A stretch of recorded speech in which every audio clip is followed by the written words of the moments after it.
Good morning, Malacanang Press Corps, and welcome to our press briefing ngayong araw, February 8, 2024. Following the sectoral meeting last Tuesday about peace and order, President Ferdinand R. Marcos Jr. also met with the Department of Information and Communications Technology to discuss national security cybersecurity plan. To give us the latest updates and President Marcos's directives on this program, we have here today the ICT Secretary, Ivan John Uy. Good morning, Secretary Uy.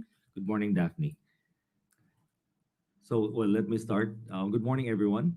And we presented the National Cybersecurity Plan to the president. This was more than a year in the making, and it actually is a very comprehensive plan covering the year 2024 to 2028. So the National Cybersecurity Plan is it's a document that provides policy direction, as well as operational um, guidelines on how to build up our cybersecurity posture vis-a-vis the rest of the world.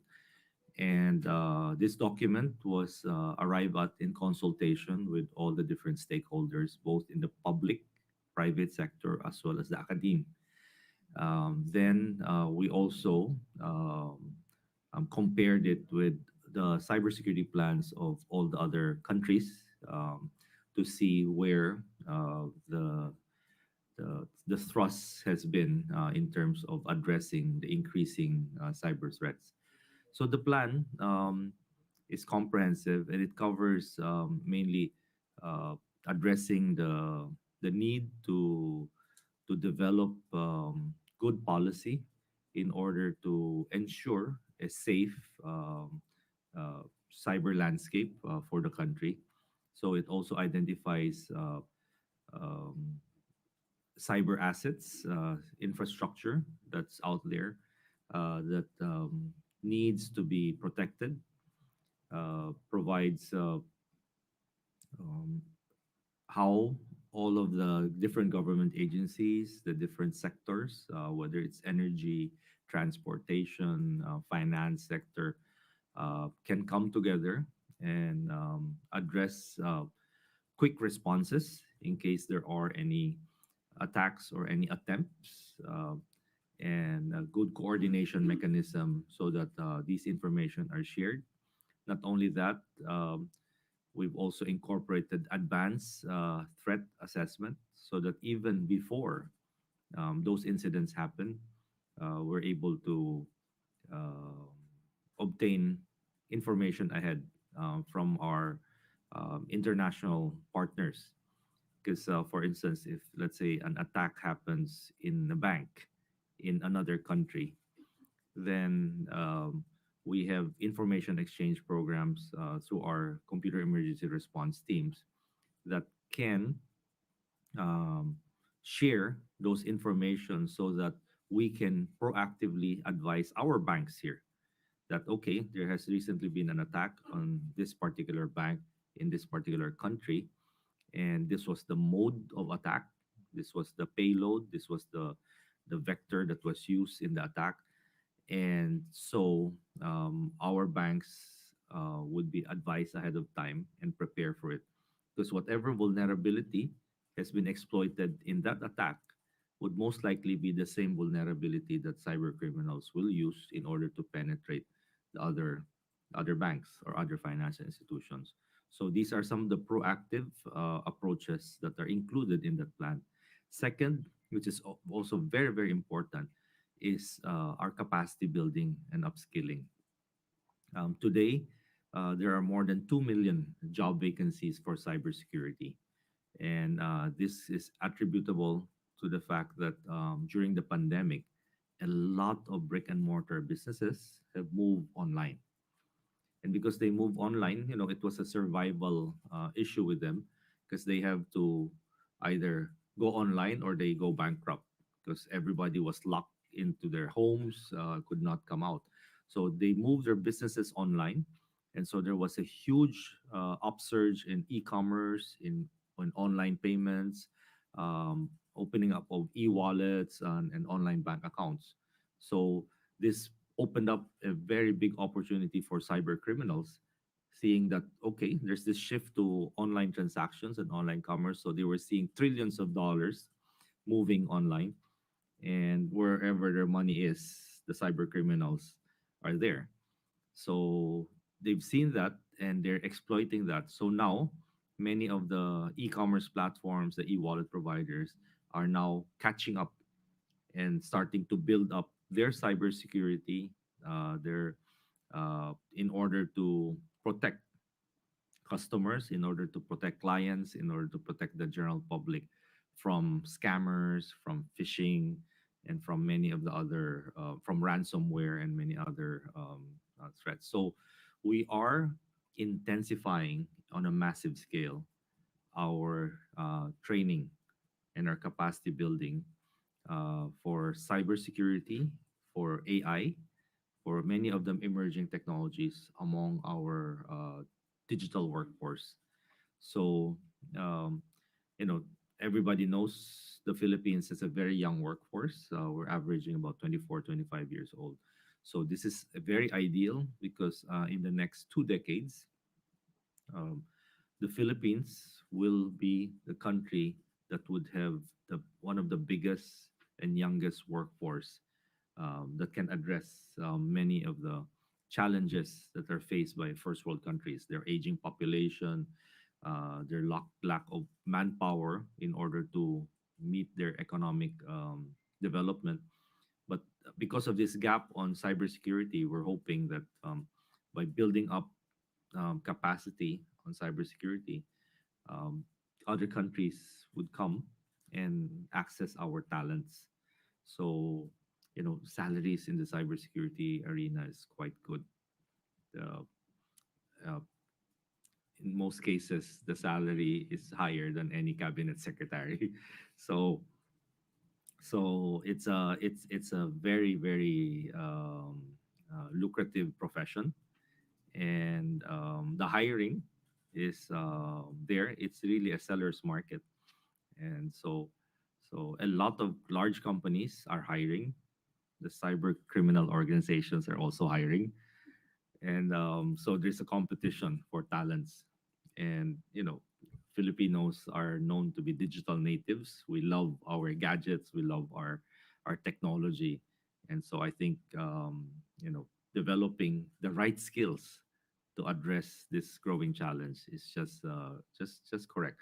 So that's part of our cyber security um, uh, program, and the plan includes this upskilling or scaling up our training component.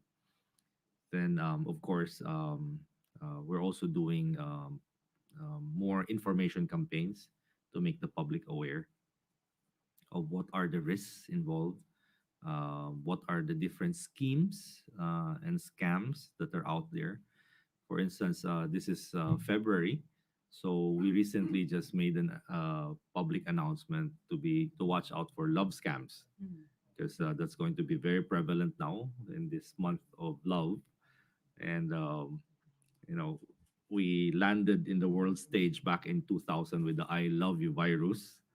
So Filipinos are naturally romantic, and we just need to warn everybody to watch out from on against clicking baits or phishing attempts.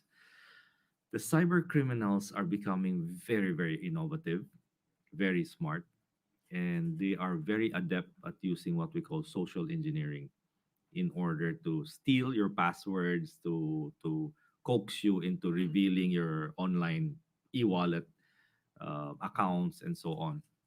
So they disguise themselves as legitimate um, banks, credit card companies, sometimes even government agencies, to coax you into biting, no, on the bait. So again, we'd like to warn the public. Go to the sites that we know in the DICT, where we regularly educate the public on the ongoing scams and the favorite scams that are being utilized, and also the how to secure yourselves and how to protect yourselves from being victimized by these scammers.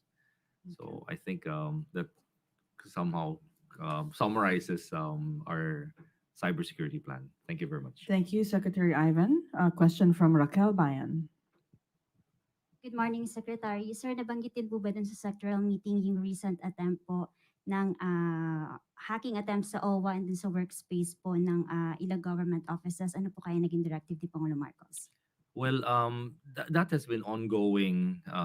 You know, since even before we came into office, no, we've been monitoring regular probing, regular threats coming from all sectors, from criminal organizations and many threat actors in the world.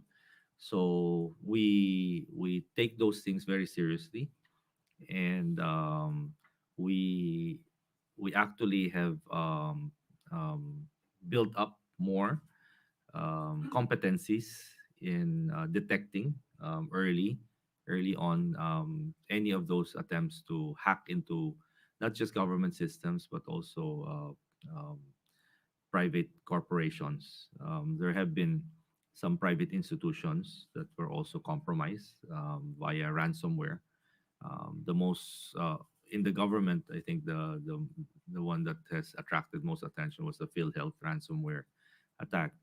So the directive of the president has remained the same, that we need to be vigilant and we need to be always on guard in protecting our cyber security infrastructure. However, this is not a single person or a single agency's responsibility. We have to take it as a whole, not just a whole of government approach, but a whole of nation approach, because the responsibility to protecting our cyber borders does not only lie with the ICT or with the defense, but with each and every Filipino, to be more vigilant and to be more aware of any of these attempts.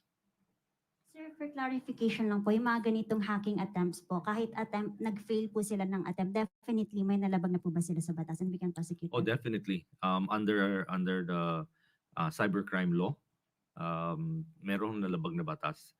But you know, ang mga threat actors so kasi may foreign at may local. So yung mga local madaling hulihin, no? At marami na kaming nahuli diyan at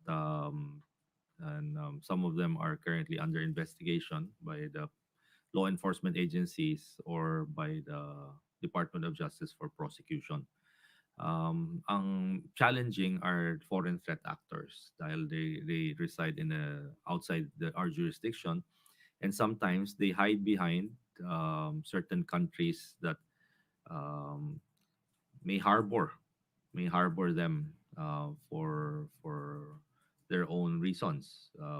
You know, many of these hackers or are actually mercenaries, meaning they go for the highest price. So they hide in safe havens, then they offer their services to anybody, whether to cyber criminal organizations or to governments. And so minsan siguro it will not even be surprising that two governments that are going against each other are actually hiring the same group of mercenaries to hack each other. So ganun talaga, no? Kung mercenaries yan, walang loyalty yan. Their loyalty is to whoever pays them. And then sir, based po dun sa initial investigation po natin, China-based po itong recent attempt ng hacking. Meron po ba tayo or makikipag-ugnayan po ba tayo sa China to help us prosecute them? Yes, actually, they have reached out to ask if we can do some cooperation. Dahil it's actually both ways, no?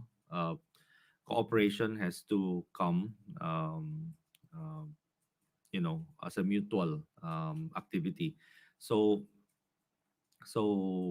they are willing to help. They have mentioned that if we can share with them kung ano yung nangyari, para mahanap daw nila kung saan at sino yung gumawa nun. Uh, in the Philippines, we're also arresting quite a few. If you would recall, nung nag-raid kami ng isang scam center sa may Pasay, where we arrested 600 individuals. Of the 600, 200 of them were Chinese. And nung nahuli namin at nakita namin yung mga computers nila, ang mga binibiktima nila ay mga citizens rin ng China at mga residents ng Hong Kong, ng Taiwan, ng Singapore, all Mandarin-speaking countries, tina-target rin nila for their scams.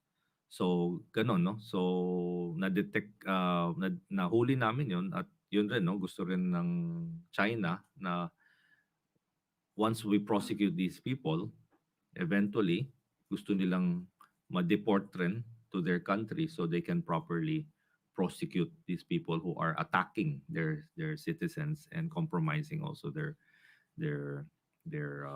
cyber security. So we are open to working with everybody.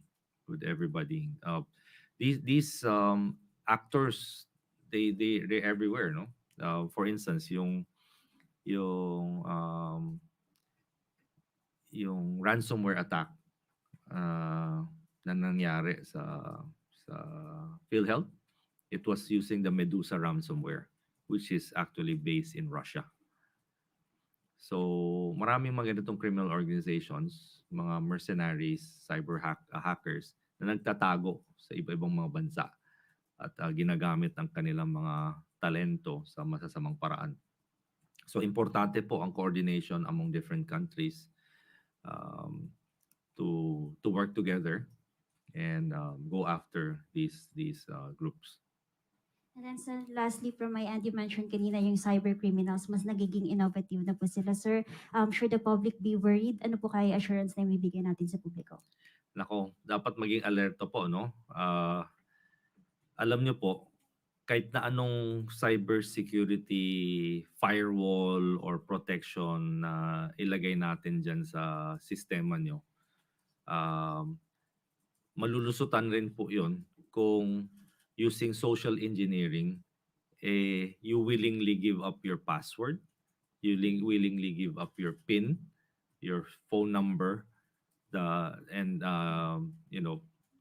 at once na nakatanggap kayo ng one-time password, binibigay niyo yung one-time password doon sa scammer. So, dapat maging alert, no? At wag kong masyadong gullible yung public. Kung inaalok ko kayo ng isang bagay na too good to be true, nanalo kayo sa raffle, sa loto or or whatever, uh, or sasabihin sa inyo na nagkamali yung bangko at nabawasan yung account nyo ng itong amount. So tumatawag ngayon sila upang i-correct yun at hinihingi yung account number mo at hinihingi yung ano. Huwag nyo po basta-basta ibigay yan. No? Napakadali naman. Ang gawin nyo po is ibaba nyo yung telepono at kayo po ang tumawag sa bangko nyo at i-verify nyo. So hanggat hindi po kayo ang tumatawag sa mga numero or sa mga contact information na alam nyo na sa bangko, wag ko kayong re-rely sa tawag ng iba sa telepono nyo. Dahil hindi ho kayo nakakasiguro na ang tumatawag sa inyo scammer ba o totoong lehitimong bangko or online or credit card company or whatever. At napakatalino po nila, no? Bago kayo tinatawagan and nire-research na po kayo. Um, Very expert na mga scammers po. So pagtawag sa inyo, alam na yung pangalan nyo, alam na yung birth date nyo, alam na yung address nyo. Dahil ni-profile na ho kayo sa social media, kinuha na yung mga information nyo from different sources. So talagang targeted kayo for that. So don't be misled. You need to be alert. Maybe would be a good time to paalala sa ating mga nanonood to alalayan ng mga elderly parents and grandparents kasi ang daming seniors na madaling nabibiktima sa especially hindi sila sanay sa online banking, yung mga alam na yung birthday nila, mother's maiden name kasi it's all shared online. So please look out for those who are easily vulnerable. Okay, we have a question from Tuesday New DZPP. Please pass the mic. Hi sir, nabanggit niyo po kanina ay i-upscale na natin o upgrade yung capacity ng ating mga tao dito sa bansa. Nagsisimula na po ba yung training sa kanila? Yung mga tao na po ba ito ay from the government? Paano po yung public like us na gustong matuto? Saan kami magti-training and would this be libre para sa training o paano po? So our target is nationwide po, no? So currently with the resources that we have, we're currently upskilling government workers muna. But nasa programa na po namin 'yan na uh, within the year to be able to deploy a more uh, inclusive cyber training to the general public. So uh, we have a DICT ICT Academy. So we're going to expand that academy to include not just training for government but also to the private individuals who wants to be trained. At the same time, we're also working with different providers, whether these are universities, colleges, training institutes, for them to possibly deploy some of the course content that we will curate that will allow them to learn more. And we're also working with industry to provide those content. So, alam mo niyo, maraming mga cybersecurity at um, mga providers like Google, Microsoft. Yeah, meron silang mga certification programs, training and certification programs. Ang ano lang diyan is minsan may pagkamahal, no, sa training, at then eventually babayad rin ulit kayo for certification. So we are identifying anong mga training components na maaring libre at maibigay sa publiko. Ngunit kung gusto nila na mas advanced na training na magkakaroon sila ng certification, we will be negotiating with these companies to provide maybe a volume discount na okay, kung makapag-enroll kami ng 10,000 students, ito yung rate na ibibigay nyo sa ICT Academy ng DICT. So lahat na mag-enroll, may ibang component na libre, but once na napapumasa na sila at may ibang mga estudyante or mga learners na gustong mag-advance pa sa next level na medyo magbayad sila, it will be on a much lower rate. And then we'll work also on scholarships, perhaps for some of those na nakita namin na aba, mapursige, no, sa pag-aaral at may talento na maging super hacker or something like that. So kung may mga ganong talents, then we'll identify them and provide them perhaps with scholarships para ma-level up naman natin yung ating mga experts. Alvin Baltasar. Secretary, good morning po. Kanina nabanggit niyo yung 2 million jobs for cybersecurity. Pero dito na lang tayo siguro sa sa office ng DICT. May job openings po ba sa inyo na for cybersecurity na hindi ako mag-apply, sir. May re-recommenda lang. Hindi, sir. For cybersecurity duties, kung meron, ilan yung mga kailangan nyo, sir? Actually, the more the better. Ang problema lang natin po is, typical in any government office is the plantilla that's allowed by DBM, based on budget and all of those. So diyan tayo limitado at ang nakakalungkot po is yung position or plantilla classifications natin, eh napakaluma po. Napakaluma. So, wala po tayong item na cybersecurity or AI expert. In fact, meron po tayong items na punch card feeder or telephone network operator. Yung mga dating nakaano tapos nagsasaksak. May mga items po tayong ganun sa plantilla natin sa gobyerno. So, long overdue po, no? Mukhang napabayaan itong mga reclassification of positions in the civil service and all those. So, kailangan nung baguhin at kailangan ma-update po yan dahil marami hong mga positions na obsolete na yung mga talent at yung sweldo ay napakaliit. So, mas mataas pa yata yung mga sweldo ng mga drivers at utility workers kaysa doon. So, we need to right size and we need to formulate a good program where we can retain or hire good talents and pay them properly. Dahil alam niyo po, ang talento eh may presyo po 'yon at kung hindi po natin bigyan ng kaukulang monetary consideration, eh talagang magre-resign yan at lilipat sa private sector. So sometimes we just appeal to their patriotism to para sa bayan to serve the public. Problema po, alam niyo po, nang nasa gobyerno tayo, eh kahit na anong gawin niyo pong kabutihan, eh talagang babatikusin pa rin po kayo at hindi po never po masasatisfy yung tao sa kahit na anong sakripisyo at anong galing at anong mga pagmamahal na ibinuhos nyo sa sa ating bayan. So konting paunawa lang po. Okay. Eden Santos, na 25. Secretary, kumustahin ko lang po muna yung national ID distribution natin. Any update or latest data kung ilan na po yung nakatanggap ng kanilang ID? Malamang kami po ng pamilya ko hindi pa kasama doon. Pareho lang ho tayo. Ano po, no? Well, yung national ID po is that's the PhilSys system, which is managed by the Philippine Statistics Authority or PSA. So the Philippine Statistics Authority is under the NEDA.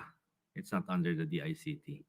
So siguro maganda po na maitanong nyo sa kanila kung ano nangyayari, bakit hindi pa lumalabas yung mga physical na ID nyo. Ngunit may directive po ang ating mahal na Pangulo na ang DICT po tumulong na at wag na pong antayin yung plastic card ID. Humanap po tayo ng paraan na makadistribute rin ng ID na medyo modern at nasasang-ayon sa digital age. So, na-develop na po namin yung digital national ID. So, ito po ay nakipag-ugnayan kami sa PSA, sa PhilSys, at nakapag-generate na po kami ng about 56 million digital IDs. Ngunit we only have about 1.4 million people who have downloaded the eGov PH app.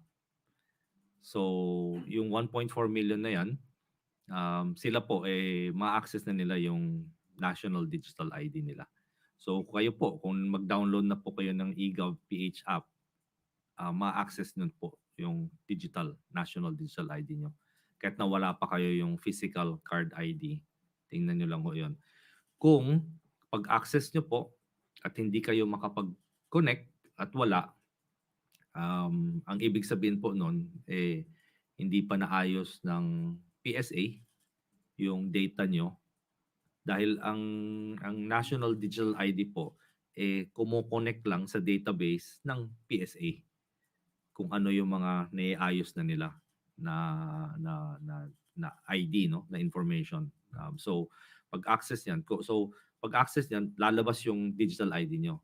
Kung sinabi na hindi ma-access, then may problema sa PSA. So tawagan yung PSA at tanungin nyo kung ano, maaring mali yung picture na or yung resolution ng picture hindi ganun kaganda so hindi ma-validate yung biometrics nyo or maaring may error sa pag-input ng birth date nyo, ng address nyo or whatever at yung issues na yung kailangan ayusin sa PSA.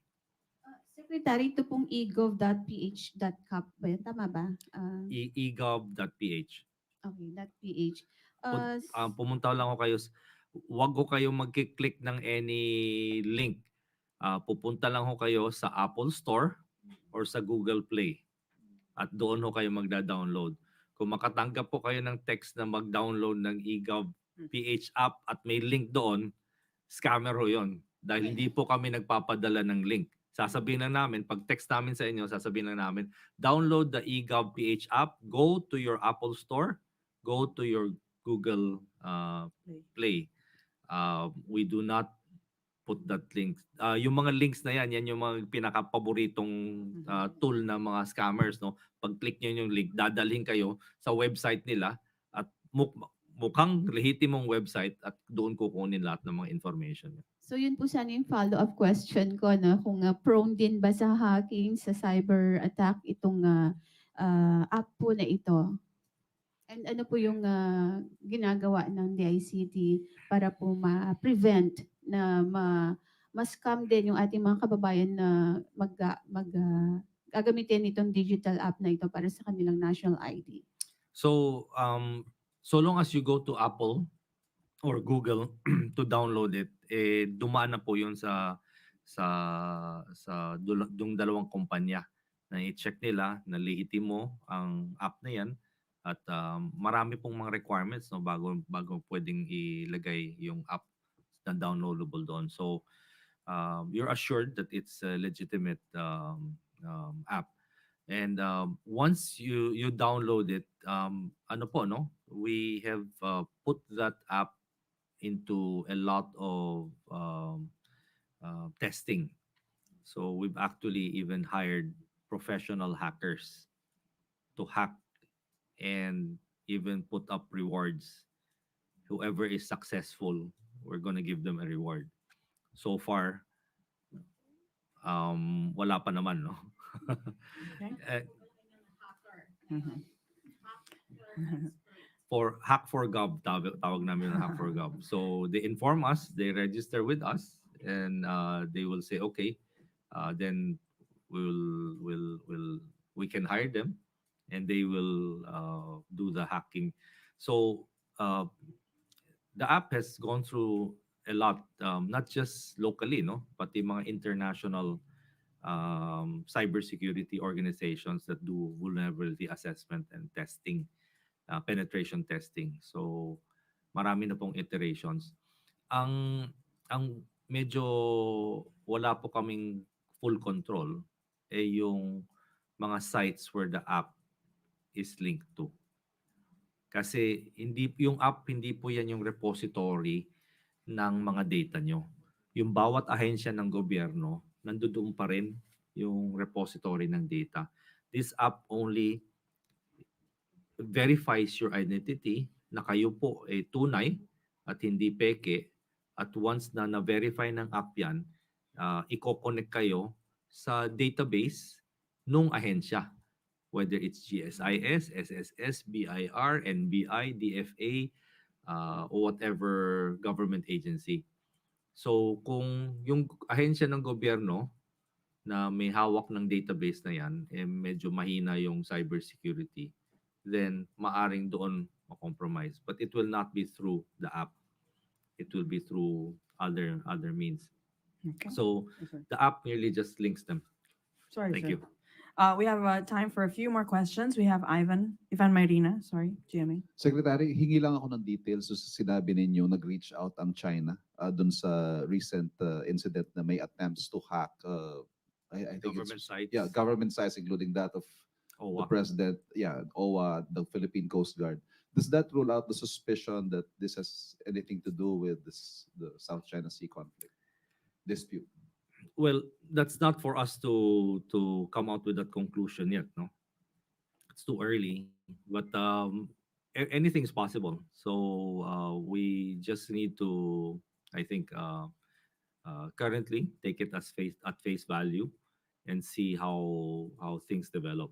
Uh, you know, uh, in cyber investigations and in analyzing all of this, we never rule out anything. Everything is in the realm of the possible. So, but we are we always maintain an open arms. Anyone who wants to cooperate, we don't reject those offers, and then see where we go from there. One Okay. more, Oh, please. yeah, go ahead. Sorry. Secretary, Senator Ontiveros filed a resolution with the Senate to investigate these series of attempts to hack government websites. And in a related investigation, may similar din pong ginawa sa House, where tech experts expressed concern that AI might be getting out of control at itong deepfake nga daw posibleng magamit sa next elections and all that. What's your take on this, Secretary? Actually, deepfake is not being used for the next elections. It's already being used currently for many elections. So there are several elections that's ongoing worldwide. And this year, I think there's the most number of elections yata, of many countries now, including the United States. So we're seeing a lot of deep fakes out there on social media platforms and many of the other platforms. So AI enabled deep fakes is quite rampant. So we need to be more discerning. Uh, Unfortunately, this could possibly be used for misinformation and to put words into your mouth. They can actually imitate not just your voice but also your looks, Mhm. and make it appear that you are the one doing this activity or making these statements. I'm sure many of you have accessed some of the parody deepfake sites that's out there. That's doing it, but meron silang disclaimer. Nilalagay nila, this is a parody site, and we're imitating the voice of so and so, but this is not them. Or sometimes may nakikita kayong mga deepfake pictures of, let's say, um, some famous movie stars na nasa Tondo, nagsha-shopping sa 168, or kumakain ng Mhm. ng fishball, pero alam niyo po na itong mga artistang ito was never in those areas. But kuwang-kuha po, no? And those are just photos. You can actually even see videos of that. So um, the cybersecurity industry has actually also been utilizing a lot of AI-enabled software for deepfake detection. So we are working with many of these cybersecurity agencies also for access to these tools, so that we can reveal them and use them and reveal whatever's deep fake is out there. So it's an ongoing arms race, Mhm. cyber arms race, that each time a new technology comes out, criminals will use the technology, but the good guys will also use those technology to counter. And it's Mhm. really an arms race. There's really no At the limit. recent World Economic Forum, uh, AI, misuse of AI that leads to misinformation, disinformation, is considered the number one risk, greater than climate change, short term risk. Because of this year, it could topple Governments. economies and, democratic elections. So it's a global concern. Okay, let's move on to Anne Soberano. We don't have much time left. Sir, last lang. Dito nagbanggit kasi ng Philippine National Police, sir, na concerned sila ngayon sa itong pagbebenta ng mga pre-registered SIM card. Paano po nakakalusot ito at may monitoring din pa ba ang DICT? At ano po yung ginagawa niyo dito? Thank you. Actually, the police are also coordinating with our CICC, no, our Cybercrime Investigation Coordinating Center, together with the telcos, and identifying kung ano nga ba itong mga ginagawa. Ang nangyayari po is many of the pre-registered SIM cards are actually registered under legitimate names. Ngunit ang ginagawa is binebenta nga yung SIM card nila. Dahil magkano ba SIM card ngayon? Mura lang, 20 pesos. Ah, 30 pesos. 30 pesos, ire-rehistro nila sa pangalan nila, tapos bebenta nila ng 500. Quick, easy money for them, no? Hindi nila naisip yung consequence sa kanila. So, minsan pag nahuli natin at nakita natin at hinahanap natin, some of them come from our kababayans na medyo not well off, and they just want to make a quick buck out of it. So we are trying to formulate ways with the telcos on how we can address this concern. Paano liability? Tunay na tao yun. Paano naman sasabihin ng telcos na, oh, dahil pulubi ka, hindi ka namin bibentahan ng SIM card. Hindi pwede, di ba? Okay. Tuesday New, and then the last one will be Alvin Baltasar. Sir, mayroon na tayong SIM card registration law, pero marami pa rin text scam. Saan po ang nakikita niyong loophole or pagkukulang? But ganito pa rin, mayroon pa rin. Um, ano po, no? Marami ngayon nanggagaling po sa what we call OTT, over the top providers. So, pinapadala nila sa Telegram, sa WhatsApp, Messenger, and so on. So, in many instances, those apps do not need a SIM card. I mean, sa Messenger nyo, kailan ba ng SIM card? Hindi. So many of them do not need a SIM card. All they need is to know your social media account that is linked to those communications accounts, and then they send it to you.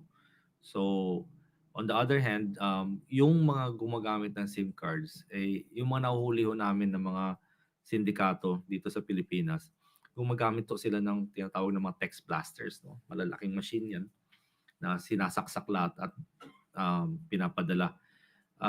Lahat po itong mga equipment ito is smuggled